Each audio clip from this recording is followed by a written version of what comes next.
What is going on, y'all? Y'all already know what time it is. It is time for the most uncut, unfiltered, and uncensored sports talk show you will find on social media. And man, oh man, is tonight's episode an awesome one. And I, for one, cannot wait to get into it. The Raiders just drafted Fernando Mendoza as their quarterback, and man, oh man, is that dude gonna have some privileges you're not gonna want to believe. Especially after hanging out with a guy like Max Crosby, Kirk Cousins, and oh yeah, being in Las Vegas of all places. I'm kidding. But yo, we got a lot to talk about, and yo, today was an awesome day today. Not only that, but I also got some new shoes today. The Jordans, Son of Mars. Look at these fucking babies. I mean, come on!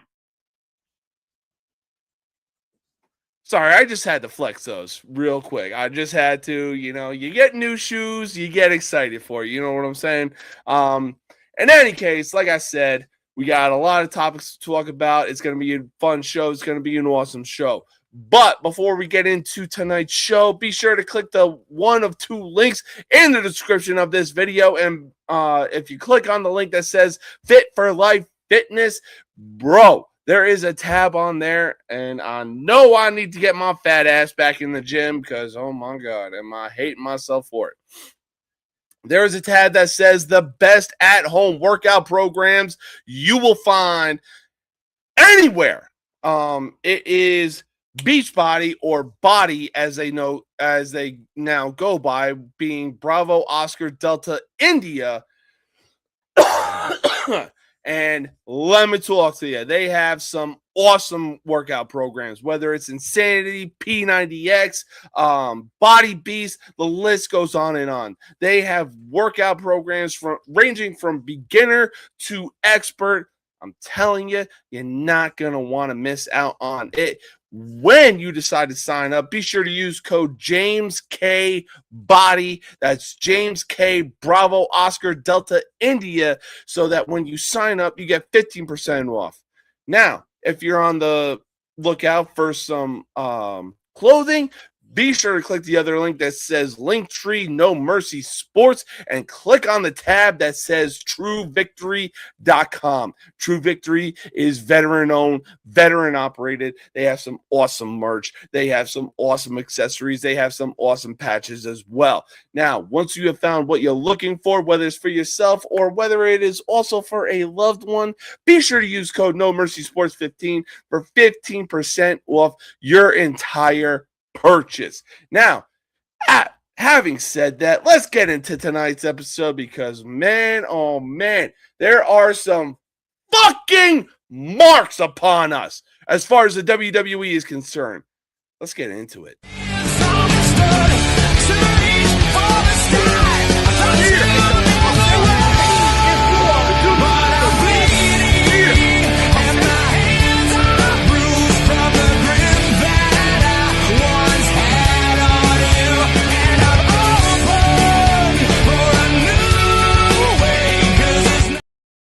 Let me talk to you. Why? Because, ladies and gentlemen, we are live. Sorry, I would scream a lot louder than I would when I was in El Paso. But let's just say the acoustics in the the acoustics in the hallway of where I currently live at right now just aren't that good, and everybody is gonna hear, or everybody on my floor or even the apartment I live in is gonna hear what I have to say. But let me talk to you. Why? Because, ladies and gentlemen, we are live, and man, oh man, does it feel good. Why? Because WrestleMania is in the books, and on top of that, we got the NFL draft going on right now, baby. It is currently the second round, and man, oh man, I'll tell you one thing though.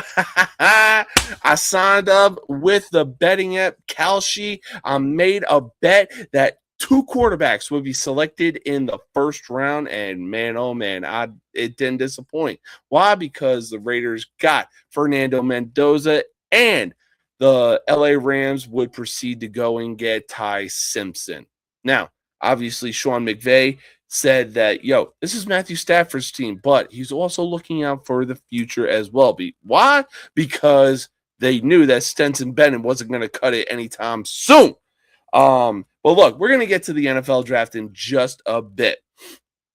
For now, with WrestleMania in the books, look, I get it. Sometimes WWE pay-per-views won't go the way you want them to, but these fucking WWE fans these days are being marks and expecting literally everything. Sorry about that. Are literally expecting everything for it to go their way, the way they want it to. You know what I'm saying? Look, I get it. Is Cody boring as a WWE champion? Somewhat. Should Randy Orton have won at WrestleMania on night 1 in the main event? Absolutely. Add 15 to that man's title reign. The fuck we on? Instead, Pat McAfee decided to get his dumbass involved, and Orton obviously had more focus on Pat McAfee than he did on Randy Orton. But in the end, Orton got the last laugh. Why? Because the next night on Monday Night Raw, woo, that shiner was shining, baby, on Cody Rhodes' eye after that punt to the face. Ooh. Anyways, now, speaking of night 1, like I said, I fully believe. Anyways, sorry, I'm battling a cough right now. My wife and I just got back from San Francisco, the Bay Area of all places. I fully believe it was smog, but as soon as we moved back, it more than likely had to do with the weather changing. You know what I'm saying?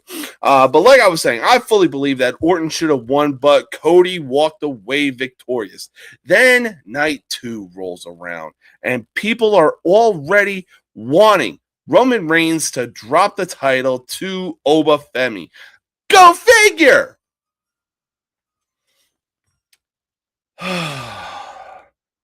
Like, they really want Roman Reigns to drop the title to Obafemi probably after Backlash or sometime between Backlash and SummerSlam. Are people these days expecting too much from the WWE as far as pay-per-view goes? Fucking A, Cotton. Yes, they are.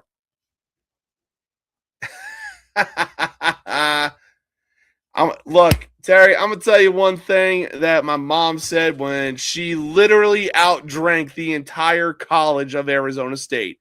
Jamo James. But yeah, like I said, look, people these days in the WWE world, or I should say the WWE universe, are literally expecting everything to go their.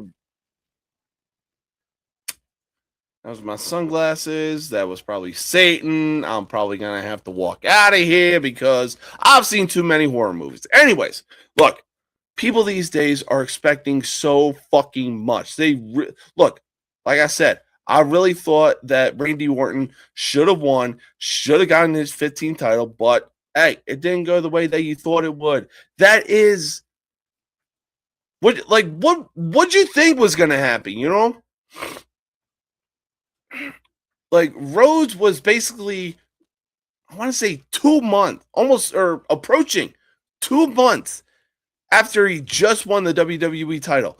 And look, I get it.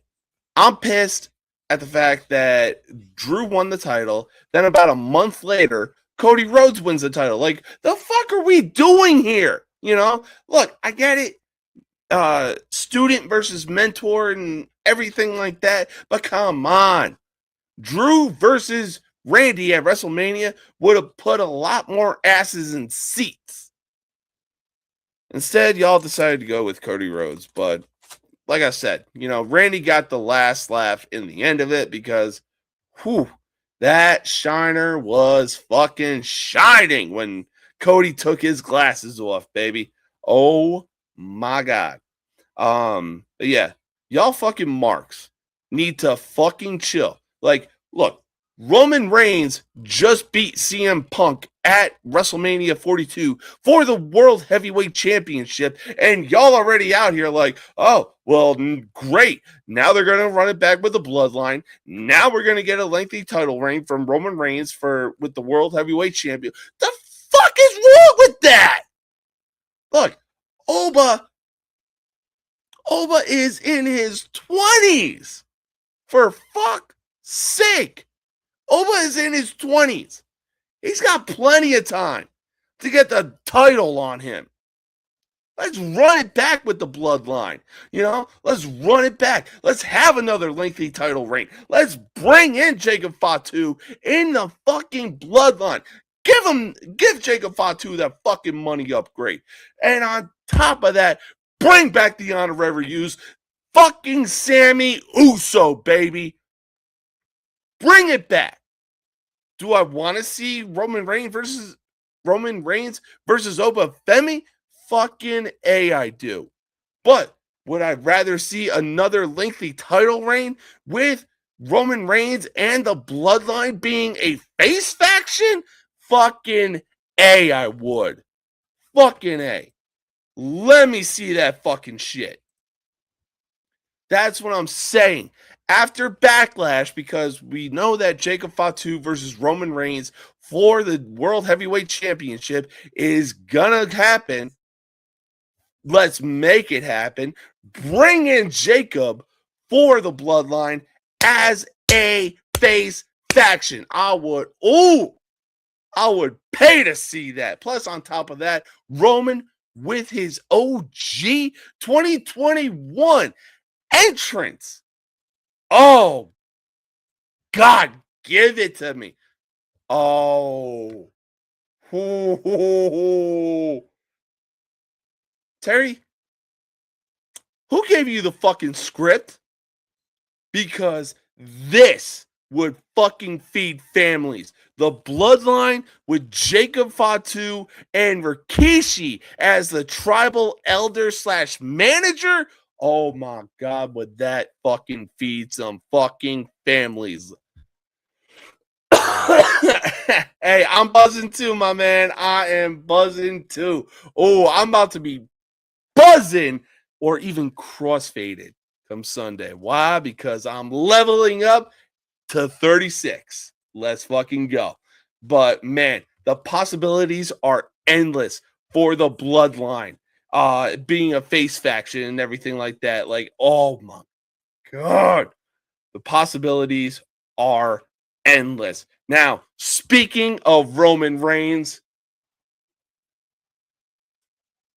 fucking acknowledge the tribal chief. Roman Reigns is now a 7-time world champion after winning the World Heavyweight Championship at WrestleMania. After his win over CM Punk, did Roman Reigns show he is a top 10 of all-time WWE superstar? Motherfucker, I'ma say yes.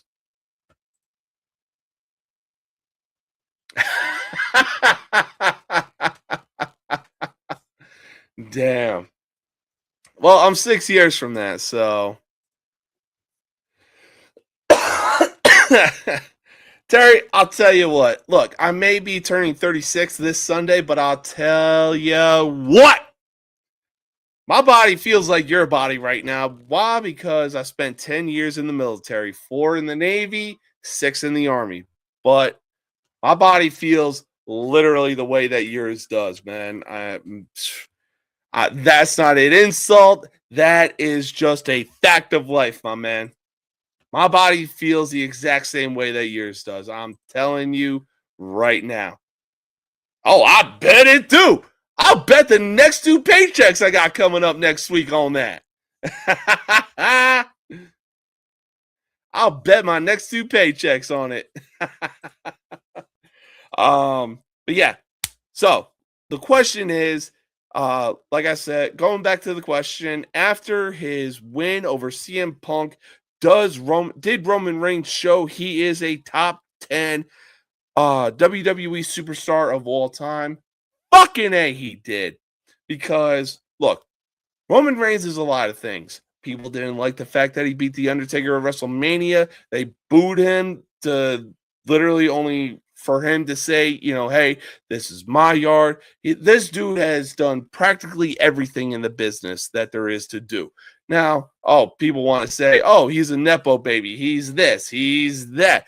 Guess what? He is a perfectionist.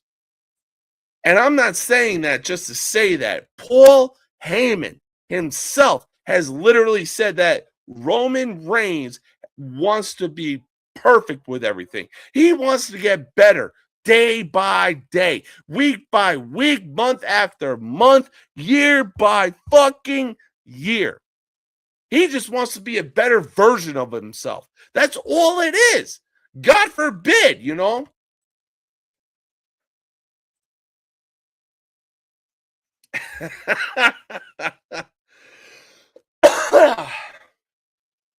I would, but Jersey probably kill me on the fact that it's blue. If you know, Terry. But yeah, Paul Heyman himself has literally said that Roman Reigns wants nothing but perfection when it's all said and done after his career. This man is 40 right now. Like that's literally what the WWE is. When I was a kid and I was seeing like prime Stone Cold Steve Austin, prime Rock, prime Undertaker, I really thought these guys were in their late 20s, early 30s. Imagine my surprise when I find out that Roman Reigns is the same fucking age as them when they were doing what they were doing.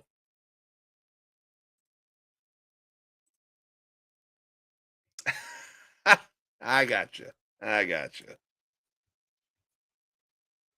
Ooh. Might have to look into that. But yeah, like, look, Roman is currently 40 right now. Going to be 41 probably this year or next. But right now, yeah, I would honestly consider putting him in the top 10 of WWE superstars of all time. And that is a list including John Cena, The Undertaker, Stone Cold Steve Austin, The Rock, Bret Hart, Shawn Michaels. I could go all day with this. But yes, Roman Reigns, without a doubt. Nah, thank you, Terry. Or wait, I already said that. Damn it. But yeah, without a doubt, Roman Reigns should definitely have an argument to be considered in the top 10 of WWE superstars of all time. It's not even close. Oh yeah, duh. Ric Flair. So, but now Roman, speaking of Roman, he's had a lot of rivalries over the course of the time that he's been in the WWE. Whether it was with Triple H, whether it was with The Undertaker, or whether it was with Brock Lesnar. Basically, basically the first fierce rivalry that he had when he won the Royal Rumble in 2015, main evented. Yeah, that's what I'm saying. Yes, I will 100% agree to that. When he turned heel and came back in 2020 during the COVID pandemic, yes, that 100%, like you said, saved his career. I will die on that hill. I will fully back that up. No notes, no argument, no crazy talk, nothing whatsoever. When he turned heel and came back in 2020, that easily without question, saved his career. Now, don't get me wrong. I actually liked him when he was getting pushed as a babyface and everything like that, and the rivalries that he had going with it at the time. But when he came back, I was like, oh, Roman's back. But wait, I'm getting a different vibe from him. Oh, is he a heel? You know what? Fuck it. I'm with it. You know, it was basically when Triple H was a heel, you hated to love him, but you loved to hate him. Roman was that type of heel when he came back in 2020.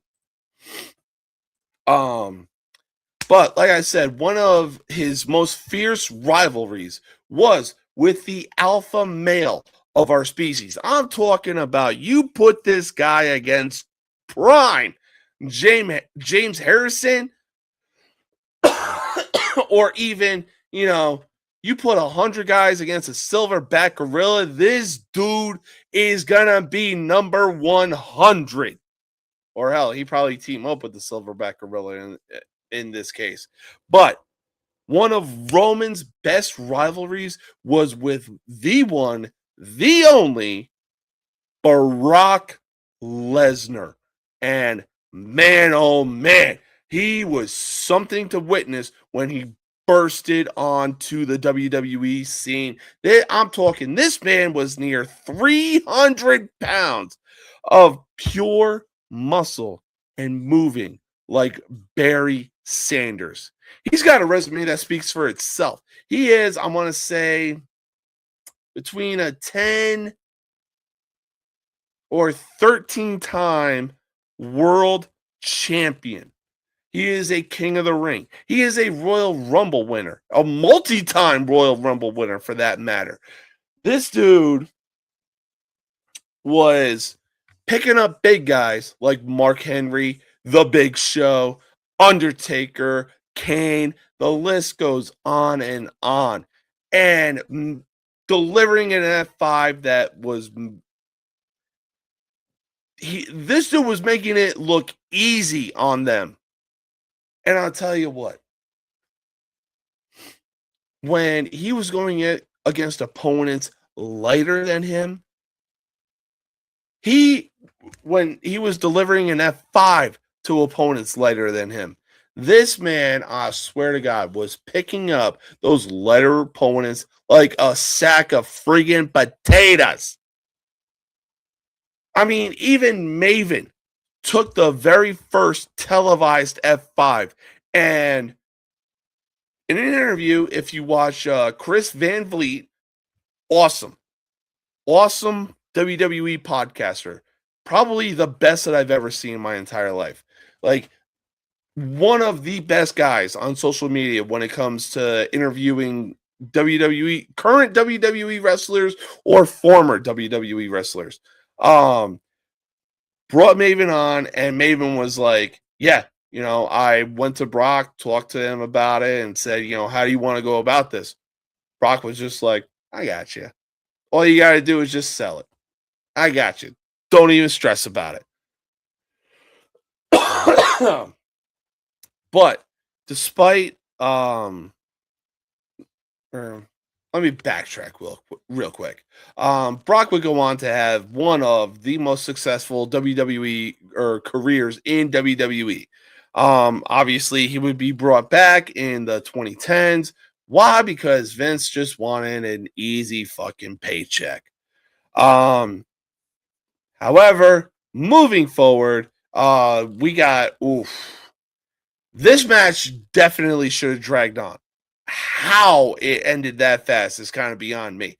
But WrestleMania 42, night one, first match of the evening, I called it. And sadly, it didn't happen. But I really thought that with the first match of night two between Obafemi and Brock Lesnar, both guys are 300 pounds. That ring is going to fucking collapse. So unfortunately, it didn't. But Obafemi would walk away victorious, showing that there's a new ruler in town, and it ain't Brock Lesnar. Why? Because after the match, Brock Lesnar would go on to retire. Now, despite his loss to Obafemi at WrestleMania, is Brock Lesnar a top 10 WWE superstar of all time? Yes, the fuck he is. He is the beast incarnate. He is the alpha male of our species. He was the next big thing, and did he ever fucking prove it? Fucking cough, I swear to God. Look, Brock Lesnar was a lot of things, and top 10, fucking yes, he is definitely top 10. There's no beating around the bush on this, all right? Brock Lesnar is easily top 10 of all time in WWE. You're not changing my mind. I mean, this dude left WWE, went to the UFC, and was the very first UFC heavyweight that actually had to cut weight. You want to know what the max weight for UFC heavyweight is?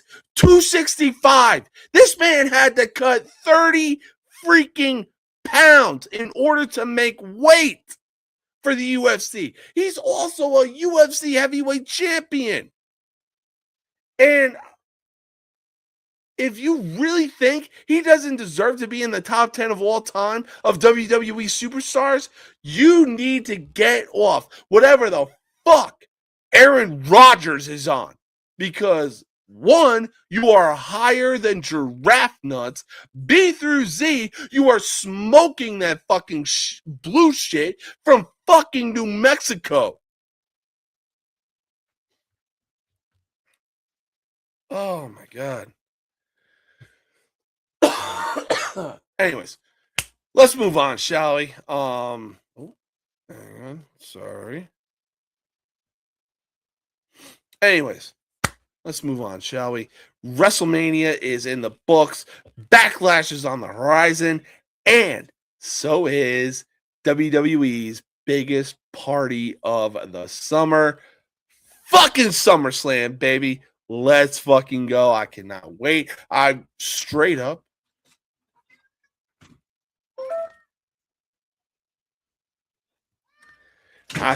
cannot wait for SummerSlam to be here. I want SummerSlam to be here. I need SummerSlam to be here. Look, don't get me wrong. Backlash is an awesome pay-per-view to have after WrestleMania, but come on.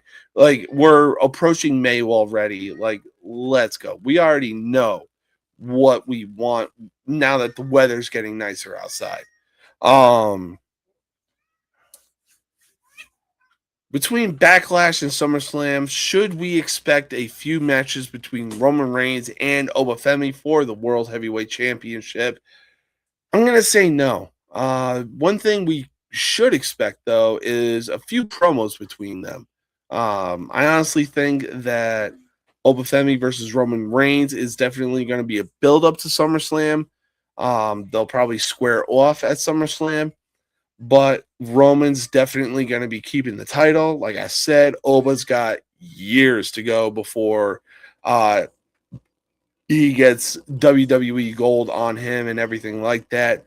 But again, aside from that, I fully believe that one thing we should expect is promos between Obafemi, and one thing I should expect is definite promos between Obafemi and Roman Reigns. So I honestly have no doubt that these promos between the two are definitely going to cook. I honestly can't wait for it. So it's going to be a fun time, and it's definitely going to be an awesome time. But with that said, we're going to take our first commercial break of the evening. We'll be right back in just a minute.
the one you love to hate.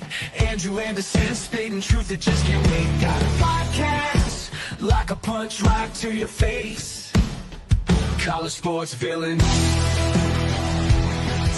it over the place. I'll bring the facts whether you like it or not. Dropping truth bombs, giving it all I got. They call me a villain. Well, I wear that badge with pride. Nothing but secrets they try to hide. Hard rock in my veins, rebellious to the core. I won't back down, won't take it anymore.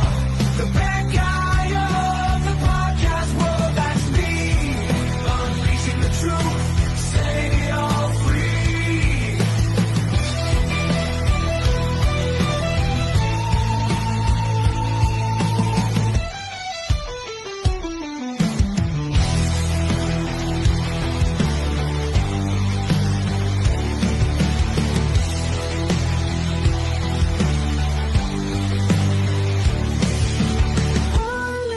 Nobody can stop me now.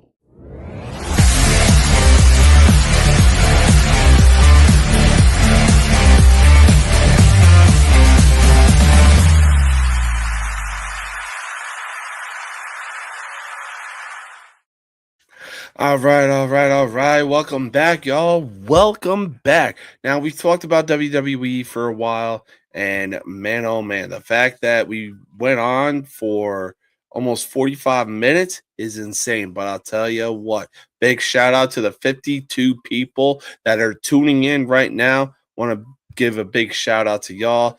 Thank you so much, and thank you for tuning in for the most uncut, unfiltered, and uncensored sports talk show you will find on social media. Why? Because I am so sick and tired of the constant bullshit that ESPN spews out, or whatever the fuck is going on at FS or Fox Sports 1, I should say. Now,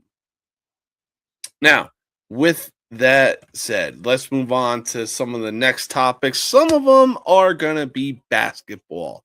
Now, as I mentioned before, my wife and I took a trip to the Bay Area to visit one of my best friends. He had a work-related injury. You know, he's going through he had a work-related injury on his hand.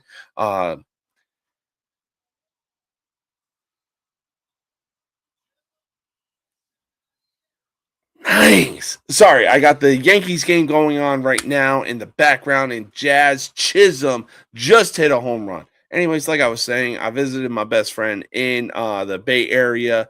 He had a work-related injury with his hand. We went out to go visit him, and on top of that, my wife and I decided that, hey, this trip out to Cali would be a great idea for as an early birthday present. So one of the things that we did was, we explored Fisherman's Wharf. We explored Alcatraz, went to a Giants game, went to a Sharks game when the Blackhawks came visiting. There was a lot of things that we did. It was a total blast. It was so much fun. And obviously, me being a sports guy, I'm not leaving there without any San Francisco or Golden State type of sports merch. So one thing I got was a San Francisco Giants jersey. You saw it on an episode a few weeks back on the most villainous sports podcast you will find on social media, being College Sports Villains, or Villains the Podcast, I should say. I was repping the San Francisco Giants, and then on another episode, I believe it was the next night, I was repping the Golden State Warriors. That Warriors jersey turned out to be none other than Stephen fucking Curry. I've said it before, and I will say it again. Put some fucking respect on the name of Steph Curry and include him in the greatest of all time conversation. I even said this on fucking TikTok, that Steph Curry has a better argument to be in the GOAT debate than LeBron James does. All right? I will fucking die on that hill. Why? Because this man's resume is a mile long. And oh, yeah, when he was playing at Davidson, he was balling out in front of an early prime years of LeBron James. Fucking Davidson. Who the hell knows where that's at? I actually did some research when I was watching Curry play at Davidson and came to find out that Davidson is actually in North Carolina. And look, LeBron may have won the Summer Olympics MVP, but guess who was practically getting triple teamed? I'll say that again. Not single teamed, damn near not double teamed, but triple teamed in the Summer Olympics in the gold medal game against France. Mind you, Team USA had KD and LeBron James. And guess what? It wasn't KD or LeBron James. Steph Curry was literally getting triple teamed by France. Even KD himself said, oh, is that like because I guess France has some kind of team chemistry going on? So KD decided to be like, oh, is that team chemistry going to help you guard Curry? Look, Victor Wembanyama is 7 feet tall. Right? That's what I'm saying, Jelly Bean. Steph Curry was literally shooting over Victor Wembanyama and actually sinking these shots. If you have seen the movie GOAT and you saw the final shot, that was in reference to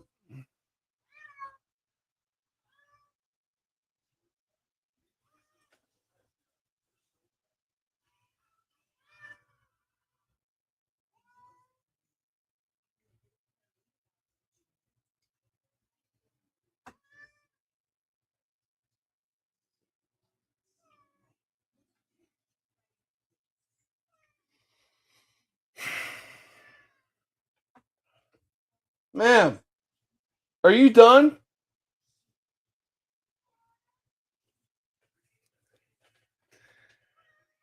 Oh, I'm gonna be such a girl dad when I have kids. But yeah, like I was saying, Steph Curry was shooting over a 7'1" center that won or that became the first player in NBA history to unanimously, I'll say that word again, unanimously win the defensive player of the year.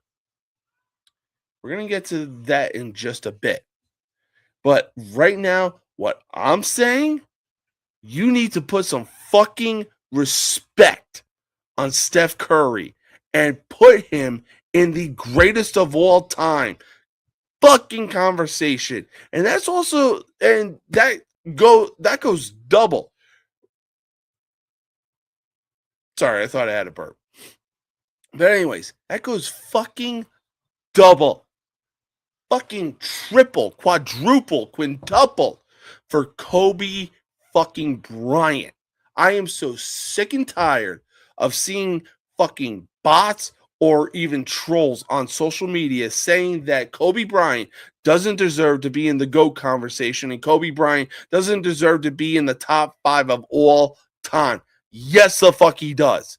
He was the literal 2000s version of Michael freaking Jordan. LeBron on his worst day or on his best day was Kobe's worst fucking day. And like I said about Steph Curry, this man was winning championships when the 2010s were supposed to have belonged to LeBron. He won 2 championships in 4 years with the Miami Heat. Goes back to Cleveland for 4 years, won 1 championship. After Cleveland, decided to go to Tinseltown in fucking Los Angeles. Won a bubble ring.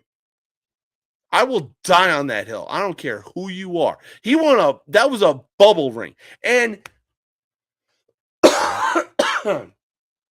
I know people that are currently in the military. When I say this, I know people that are currently in the military, and I even know fucking veterans that will fucking back me up on this. The fact that NBA stars, including LeBron James, straight up said, "Oh, this is hard to home because, we got to be away from our family." How the fuck do you think that military personnel feel when they got to go to another country on deployment for 6 to 12 months? You were in fucking Orlando following COVID-19 protocol. And you want to say that it was hard being away from friends and family? Nah, my guy. Get the fuck up out of here. You have no fucking clue. No clue. But again, like I was saying, put Steph Curry in the greatest of all time conversation. Why? Because he fucking deserves it. He deserves it, and it's not even close. This man won a ring in 2015, almost broke the Chicago Bulls record in 2016, but they decided to give him the consultation prize of handing him the MVP award unanimously. First player in NBA history to do that, by the way. How the fuck is LeBron never done that? How? Riddle me that, you fucking Bron fans. How has the fact that he's been in the league for 23 years and not once win an MVP unanimously? Hell, he was dubbed the next chosen one when he came into the league. Riddle me that. But speaking of unanimous, the league is officially hereby put on notice as Victor Wembanyama becomes the first player in NBA history to win Defensive Player of the Year fucking unanimously. Like I said prior, he is the first player in NBA history to win Defensive Player of the Year unanimously. Now, does it help that he's 7'1" and was basically blocking anything that came his way? Yeah. But guess what? The man was also fucking shooting 3-point shots. I want y'all to understand that. He was sinking. He was sinking 3-point shots. Yeah, of course you can.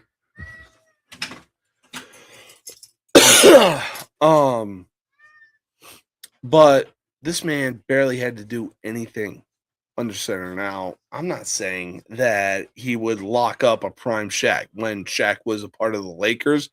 Hell no, that ain't happening. Wemby, you got to put some muscle on you if you actually want that to happen. But hey, kudos to you for winning the MVP unanimously, my man. However, what is Wemby's unanimous Defensive Player of the Year more impressive than Steph Curry's unanimous MVP award? Honestly, I'm going to say they're tied because the fact that they won unanimously in both categories really speaks volume, as to how good they really were and are. It speaks volume, all right? Like I said, Victor Wembanyama is the first ever unanimous Defensive Player of the Year. Steph Curry was the first ever unanimous NBA MVP. Both are equally impressive in my opinion. I'm not taking away one thing from either freaking guy. I'm not. Because the fact that you won those awards, like nobody else got a vote. The fact that you won those awards in the fashion that you did, yeah, no. I'm not taking anything away from y'all on that one. Enjoy those awards, man. And unfortunately, Victor Wembanyama has been ruled out against Portland due to concussion protocol. But really sucks, man. Really does, because honestly, out of all the players right now that deserve a ring is definitely Wemby. And especially that the team that he's on and the history that comes with it also speaks volume. But let's get away from the NBA and let's talk some football, baby. Why? Because we currently got the draft on right now, or I should say, the wife currently has nailed it. If you've seen it, it's an enjoyable show and it is an awesome show. Love you, sweetie. She's enjoying some golden arches right now, per se. Anyways, let's talk some NFL right now. Why? Because we got the NFL draft going right now, and we are on round 2, baby. Now, prior to the NFL draft, the Bengals would actually do something this offseason and do it for their defense. But if you thought it was signed Trey Hendrickson, you'd be wrong. But knowing that already happened a few months ago, hey, it is what it is. Because Trey Hendrickson would go on to sign a deal with the Baltimore Ravens shortly after that it was announced that Max Crosby didn't pass his physical when he got traded to the Ravens. So now Max Crosby is with the Raiders, and he said he's always going to be a Raider. So instead, the Bengals would bring in Dexter Lawrence from the Giants, and guess what the Bengals gave up in order to get him? The 10th overall pick in the first round of this year's draft. Now, when you look at it, who won the trade between these two teams? Honestly, I'm going to go ahead and say that the Giants won this trade. Why? Because, look, they got Cam Scott. Look, their team is already set with the youngsters that they got. You know, Jackson Dart, Cam Scatterbo, Malik Neighbors. They already have John Harbaugh as their head coach. I really think that if everybody came back healthy and Brian Daboll was their head coach, Giants still would have made some noise, and I fully believe that the Giants would have made the picks that they made last night. Those picks being Arvell Reese and Francis Monungai being an offensive lineman, Reese being a linebacker. And man, oh man, is that linebacker room already stacked, because you got Kayvon Thibodeau, Brian Burns, Abdul Carter, and now Arvell Reese. Just switch it up. Switch it up as much as you can with those 4 guys. Keep the quarterback guessing. Make it a quarterback's nightmare. And then on top of that, like I said, you got Francis Monungai, who gave that Will Campbell type of interview speech saying that he's willing to die to protect his quarterback. If you've seen the Will Campbell interview when he got drafted to the Patriots, I'm excited for this season for the Giants, and I for one cannot wait to see what the Giants do this season. So, like I said, I really think that out of the two teams, Giants won this trade. Why? Because they got 2 picks in the top 10 picks of the NFL draft. Thanks, sissy. So, Speaking of the NFL draft, the first round of the draft is in the books, and man, oh man, was it a crazy round. The Chiefs traded up for a defensive player from LSU.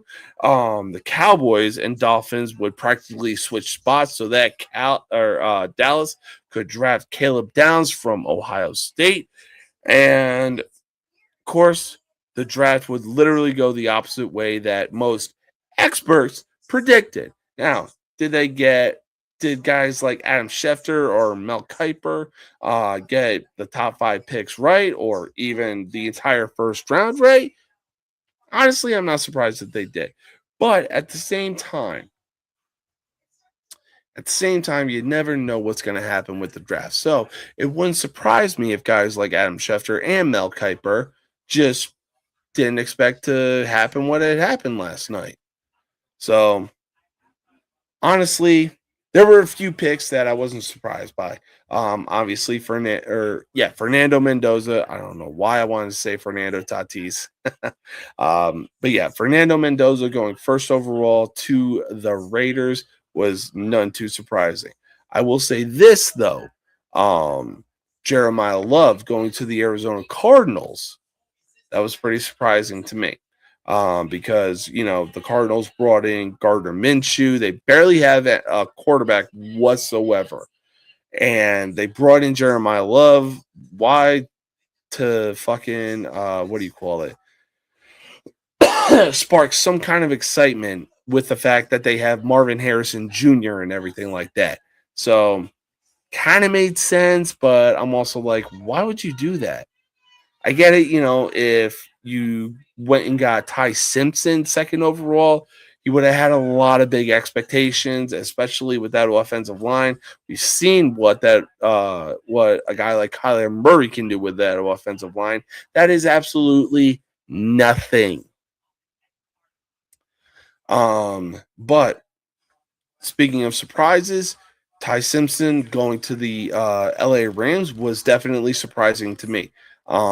Now, it was said that Sean McVay reached out to Matthew Stafford saying, like, hey, this is still your team. We're still moving forward with you. But, it's no surprise to me that the Rams went out and got, or it's a little surprising, but it's also no surprise to me that the Rams went out and got Ty Simpson. Stafford only has a few years left in his body, and it's not even close. I mean, this dude is pushing 40 right now. And unfortunately, the best years of his career were wasted with the Detroit Lions. Why? Because they have no fucking clue how to actually build a team up until Dan Campbell arrived. Then it was like, oh, well, now all of a sudden we know how to draft players. So, but again, another thing that surprised me was the fact that it was like, oh yeah, the Giants are gonna be drafting, guys like Sonny Styles, Arvell Reese, just any Caleb Downs, any defensive player from Ohio State.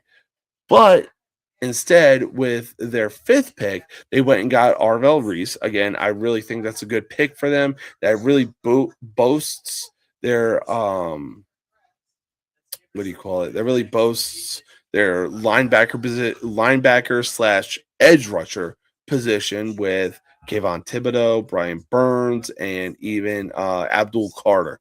I'm saying for one rotation, have Brian Burns and Kayvon Thibodeau out there.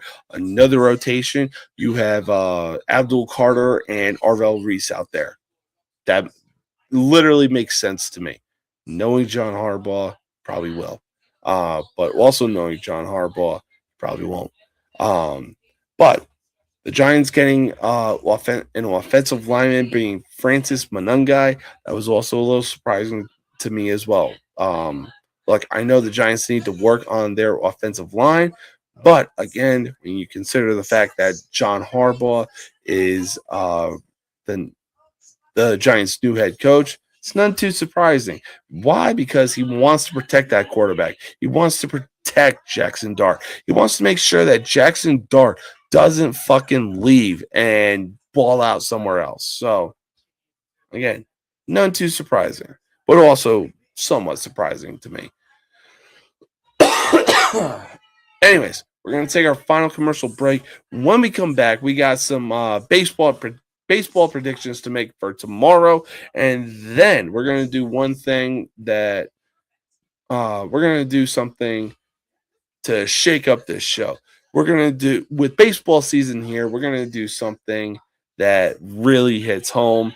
We're going to do top 5 World Series teams that definitely deserve to win the World Series. But we'll be right back in just a minute.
The one you love to hate, Andrew Anderson, spitting truth that just can't wait. Got a podcast, like a punch right to your face.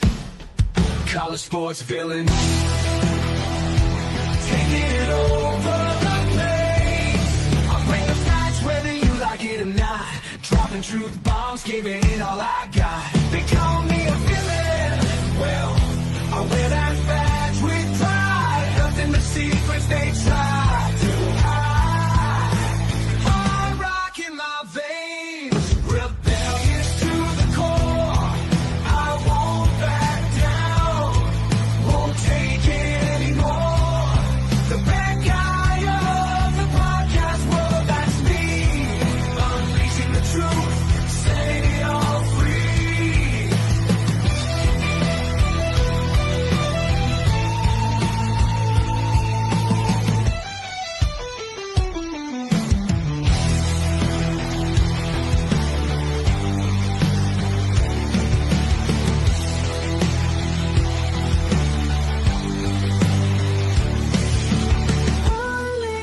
Nobody can stop me now.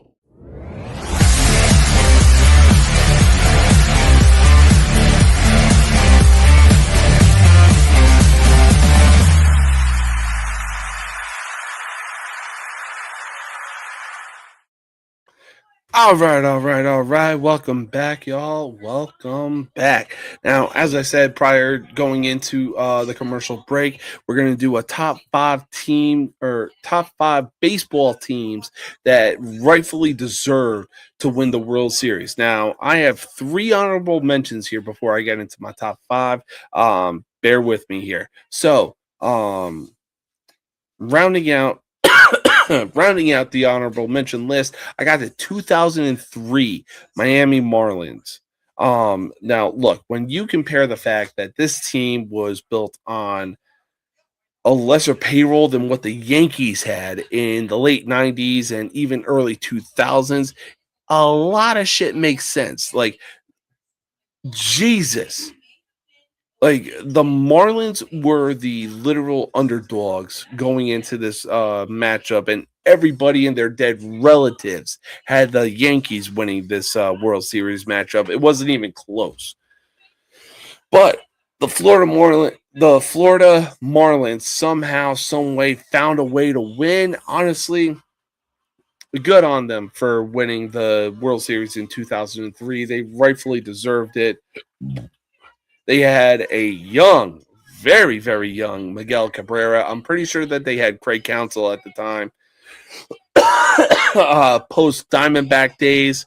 Another team that I'll throw in there as well. But honestly, for me, closing out the honorable mention list is definitely the Florida Marlins. Good on them for beating a juggernaut New York Yankees team. Next up, I got the 2005 White Sox. They ended basically a year after the Red Sox and their, I want to say, 86-year curse that they had from 1918. Yeah, 86 years. The White Sox would go on to do the exact same thing, end their curse or end their World Series drought, and become the World Series champions of 2005. Definitely a team that deserved to win the World Series. Man, oh man, I'm talking Scott Pasednik, Paul Konerko. I want to say AJ Pierzynski was on that team. That team was definitely worthy of winning the World Series, and it wasn't even close. I'm probably going to catch some heat for this one, but to close out the honorable mention list, I'm going to go with the 1927 Yankees. Arguably the greatest team of all time, if not the greatest team of all time. When you look at the players that they had, Mickey Mantle, Yogi Berra, Babe Ruth. I mean, the murderers row, for crying out loud. Damn it. But yeah, murderers row. And what's crazy to me is with a team of that type of talent, if you've seen the movie Moneyball, and the A's would go on to win 20 straight. The fact that the 27 Yankees, their biggest win streak was 9. With that amount of talent is crazy. But did they deserve to win the World Series? Hell yeah, because again, murderers fucking row, baby. And look, with that amount of talent, you're expected to win the World Series. Definitely a team that deserved to win the World Series. Now, at my 5 option, I got the 2010 San Francisco Giants. I mean, come on. Is it really that surprising? Tim Lincecum, Juan Uribe, Pablo Sandoval, Brian Wilson, Buster Posey, the list goes on and on. I think Hunter Pence was a part of that 2010 team at one point. But man, oh man, they would proceed to go 92 and 70. They got on a hot streak after the All-Star break. I mean, is it really that surprising? To me, it's not. You know, yeah, the 2010 Giants definitely deserved their World Series championship. At the 4 spot, I got the 2015 Kansas City Royals. You want to talk about a deserving team? This team was so stacked that basically their entire roster, or 7 to 8 out of the 9 players in their lineup, was the AL All-Star team. That's how stacked that the Kansas City Royals were in 2015. You had Salvador Perez in the catcher's position. You had Eric Hosmer at the first base. You had Lorenzo Cain in the outfield. I mean, look, the list goes on and on. You even had Mike Moustakas at the third base option. Now, I just practically named half the roster of the Kansas City Royals. Well deserving of that ring in 2015. And what makes it even better is the fact that they beat the Mets in the process. And a team who just now ended a 12-game losing streak with the second highest payroll in the league, by the way. Sucks to suck, Mets.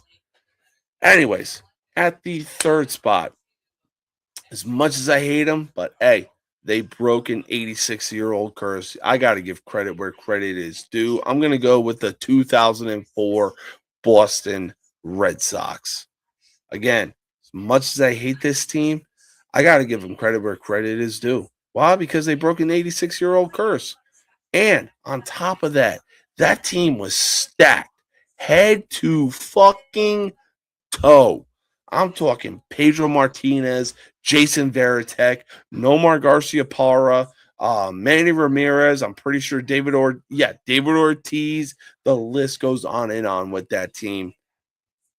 No surprise whatsoever. That again, they deserve this ring, and on top of that, they broke an 86-year-old curse. Now, for number 2, you want to talk about breaking curses? You want to talk about breaking curses? Man, try being a Chicago fan. But this ring was not only well deserving, but also just so satisfying to watch for this team. The 2016 Chicago Cubs at the number 2 spot are well deserved for this spot and for that World Series ring. They broke a 108-year-old curse. 108 years old. All because a fucking security guard denied entrance for a fucking billy goat. Let that sink in. A security guard really denied entrance to a billy goat back in 1908. And the Cubs suffered for 108 years because of that. Now, the Cubs would go on an insane run in 2015. Go all the way to the NLCS. Unfortunately, lose to the New York Mets. Fucking sucks. But man, oh man, did they go on the most insane revenge tour that I have ever seen in my entire life.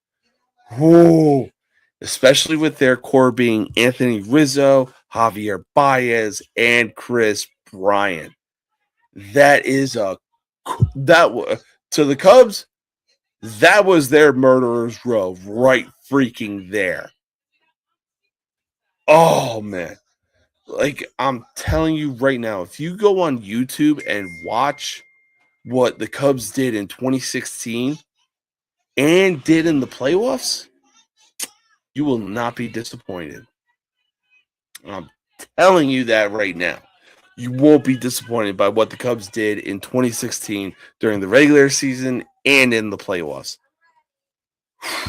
And on top of that, with the World Series that we saw between the Cubs and the Cleveland Indians, in my opinion, greatest World Series of all time. Hell, greatest Game 7 of all time.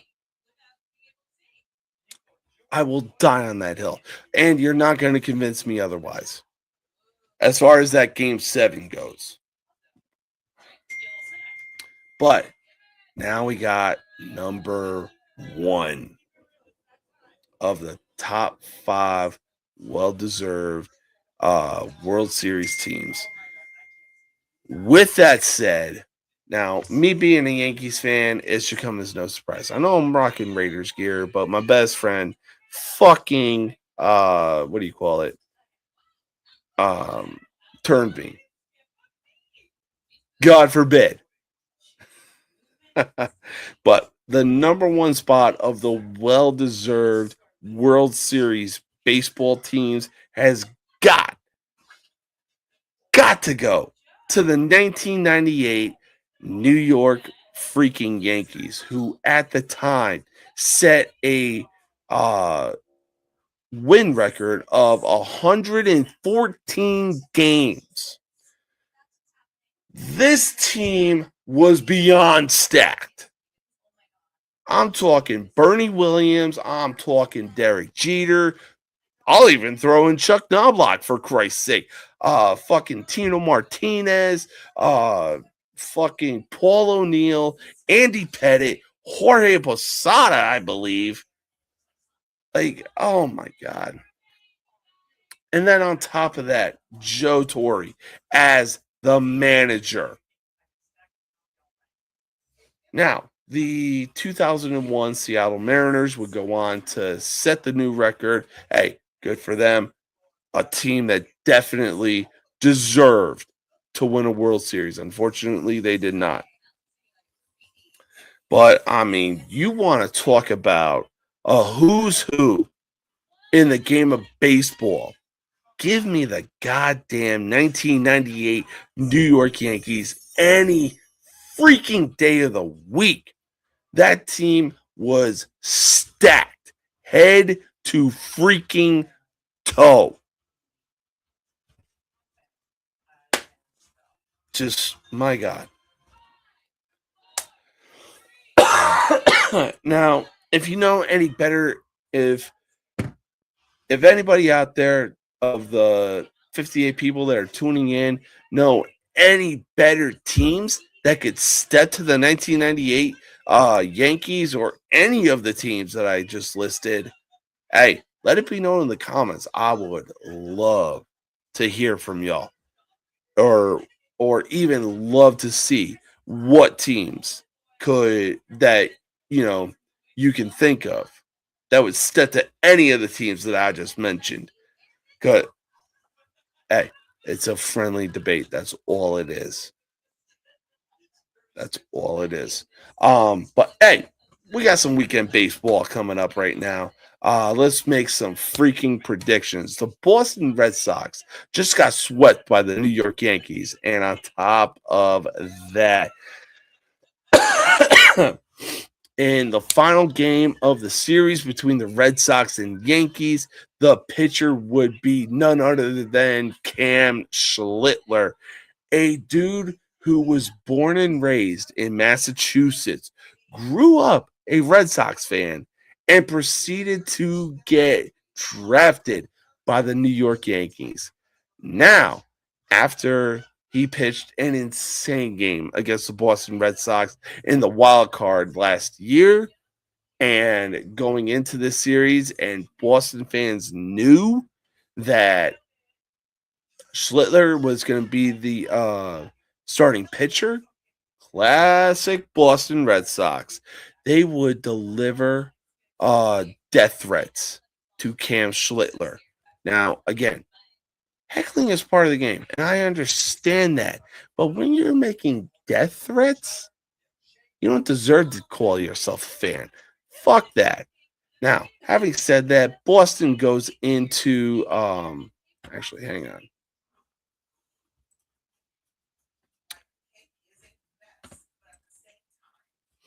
Now, having said that, Boston goes into Camden Yards to take on the Baltimore Orioles. You know what? Boston, I hope your losing streak continues and that the Orioles get this win. I'm going to take Baltimore in this one, even though that the Red Sox have Garrett Crochet pitching in this game. But then again, his ERA is 7.8 or just 8 overall. So, yeah, give me the Orioles in this one.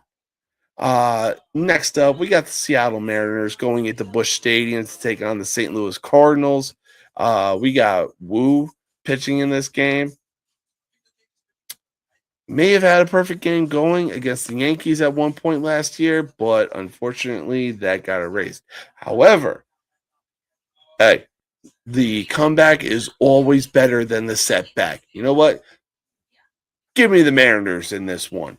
And man, oh man, you think with the record that the Mariners are sitting at right now, Cal Raleigh would actually be doing something. You know, the guy that got robbed of AL MVP. Oh, but that's right. Can't exactly win AL MVP if you just lead the league in home runs. So, having said that, though, I'm going to take the Mariners in this one. Next up, we got the Cleveland Indians visiting the Rogers Center in Toronto, Canada, to take on the Blue Jays. Man, oh man. This is going to be a good one, but I really think that the Indians right now, they're firing on some really good cylinders. The Blue Jays, unfortunately, are suffering from World Series hangover. I'm going to take the Indians in this one. All right. Next up, we got the Marlins going into Oracle Park to take on the San Francisco Giants. We got Perez going up against Ray. Oof, man. Honestly, as much as I like the Marlins, I'm gonna have to go with the Giants in this one. Went to Oracle Park. I'm not saying it's a coincidence. I'm just saying that my wife and I go out there. The Giants win in a shutout against the Phillies. You never know. Still, I'm going to go with the Giants in this one.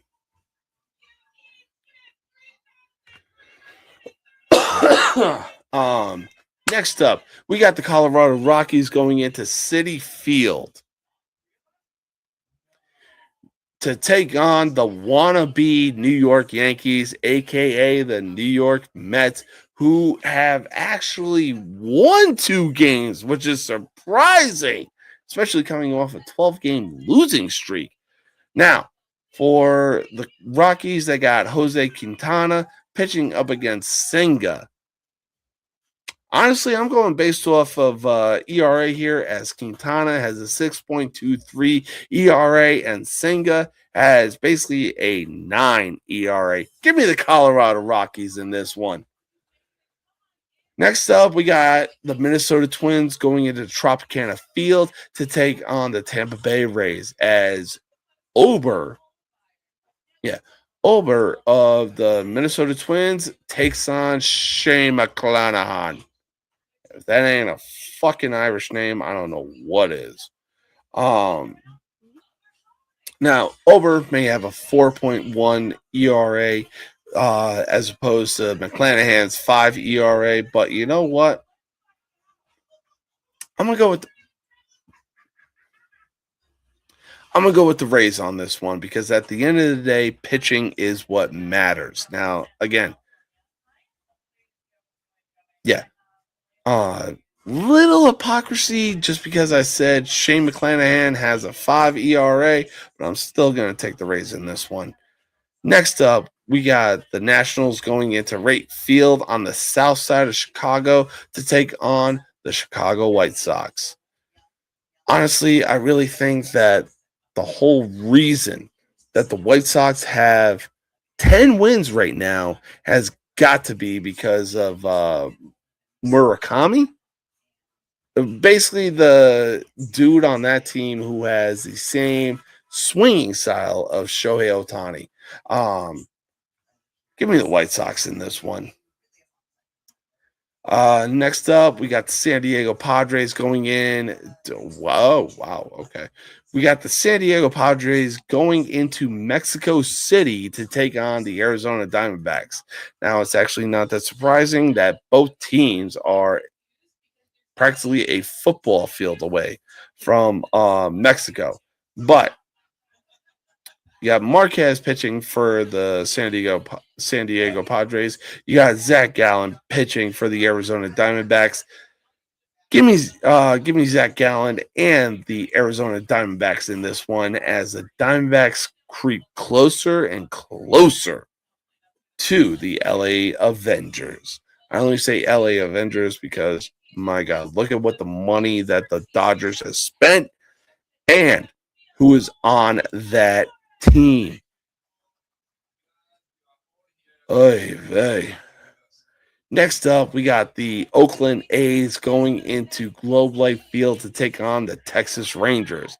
Now, I expected a lot of things out of certain divisions in baseball, but one thing I didn't expect is how the AL West looks right now. For God's sakes, we got two teams that I'm talking about battling for first freaking place, and a team that went on an insane run from, I want to say, 2017 to 2022. That is basically in last place, being the Houston Astros. Let me put it to you like this. The Angels, who are known to be mediocre and are currently showing it right now, sitting at 12 and 14, are above the Houston freaking Astros. Take that into consideration. But right now, let's talk about the Athletics and the Rangers. Both teams are 13 and 12. The Rangers are 5 and 4 at home. Athletics are 8 and 7 away. Now, again, definite hypocrisy here is going to come into play, but with the actually, you know what? Never mind. With the offensive firepower that the Athletics have, give me the Athletics in this one. But, and speaking of the AL West, speaking of the LA Angels of Anaheim, like, my God, Angels, pick a fucking identity. Would you? Would you? Could you? Either be the Los Angeles Angels or be the fucking Anaheim Angels. There is literally no in between, but you are straight up showing that with your fucking name. Anyways, the Angels go into Kauffman Stadium in Kansas City to take on the Royals. Now, the Royals, y'all are letting me down right now, because I really thought that the Royals would actually have some type of argument to make the AL Central somewhat competitive, especially with the freaking cast that you have. I'm talking Bobby Witt Jr., Vinny Pasquantino, Caglione, Salvador Perez. Like, what are we doing right now? You know what? Hopefully this lights a fire under your ass. Give me the goddamn Angels. Next up, we got the Yankees going into Dyken Park to take on the Houston Astros. Last I saw, the Yankees are currently up on the Astros. That's definitely a revenge game, or yeah, a revenge game if I've ever seen one, or anytime that the Yankees and Astros meet, it's just going to be a revenge series. Why? Because the Astros had beat the Yankees in the 2017 ALCS to advance to the World Series and win. Then the Astros beat the Yankees in 2019 in the 2019 ALCS and go on to the World Series.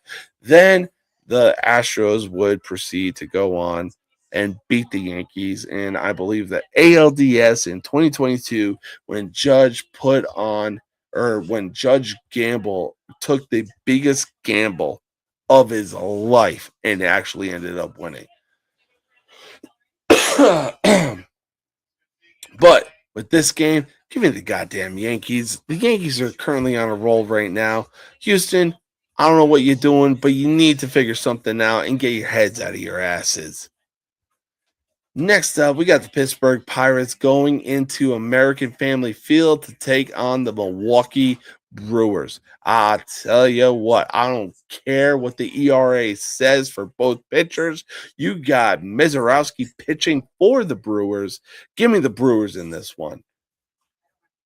All right, next up, we got the Detroit Tigers going into the Great American Ballpark to take on the Cincinnati Reds, who are currently tied with the Chicago Cubs for first in the NL Central.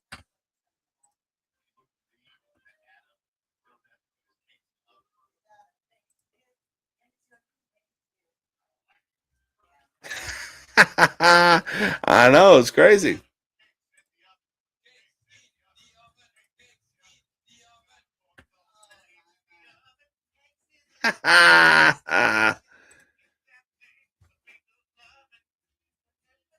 Hate me all you want, but I'll tell you what. Fuck the Bruins. Oh man, dude, real talk though. I hope you're having a great time watching the second round of the NFL draft, man. Real talk, Terry. Real talk. Um, yeah. So next up, we got the Tigers going into Cincinnati to take on the Reds, who are currently tied with the Chicago Cubs in the NL Central. We got Flaherty taking on Singer. Give me the Tigers in this one. Flaherty definitely has the better ERA, and on top of that, the Tigers definitely have the better roster. The Reds obviously have a good roster as well, but on top of that, you can only do so much with Ellie De La Cruz. Next up, we got honestly a modern day rivalry, in my opinion.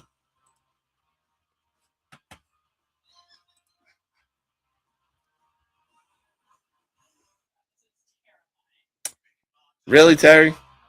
Really? Really? Oh, you hate to say it. Yeah, you did not hate to fucking say that shit. You didn't hate to say that shit. You're fucking lying to yourself, Terry. You're lying to yourself. Um, anyways, next up, we got the Philadelphia Phillies going into Truist Park to take on the NL East leading Atlanta Braves. Give me the goddamn Braves in this one because, man, oh man, is that window closing for Philadelphia, and it's not even close. Look, Wheeler, like you, but at the same time, what the Braves are currently doing right now, nah, I'm going to take the Braves in this one. And like I said, Philly, your window is closing and closing fast, especially with the lineup that you have. My God, fucking do something.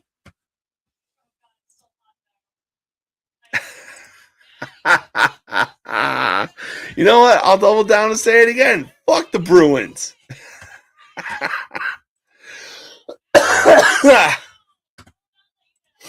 Anyways, last game of Saturday night, we got the Cubs going into Dodger Stadium to take on the Dodgers. Now, a lot of people want to be Tommy Tough Knuckles here and say, oh, with the amount of money that they spent, you think the Dodgers would be unbeaten right now. Okay. The fucking 98 Yankees looked unbeatable, and they won 114 games. Hell, what was it? I want to say 4 years ago. The Dodgers and Giants were literally battling it out for the best record, not only in baseball, but for the fucking NL West. And both teams won 120 games each. Fuck out of here. Fuck out of here. Now, with the Cubs, they got Rhea on the mound, going up against Roki Sasaki. Cubs are currently on a 9-game win streak right now, maybe 10, I want to say. Give me the Chicago Cubs on this one, and it's no biasy whatsoever. I'm just saying, look, the Cubs, they got a great lineup, and again, they're on a winning streak right now. Give me the goddamn Chicago Cubs.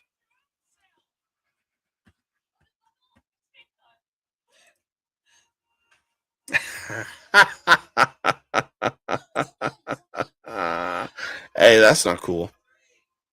That ain't cool. That's not very useful of you, Terry.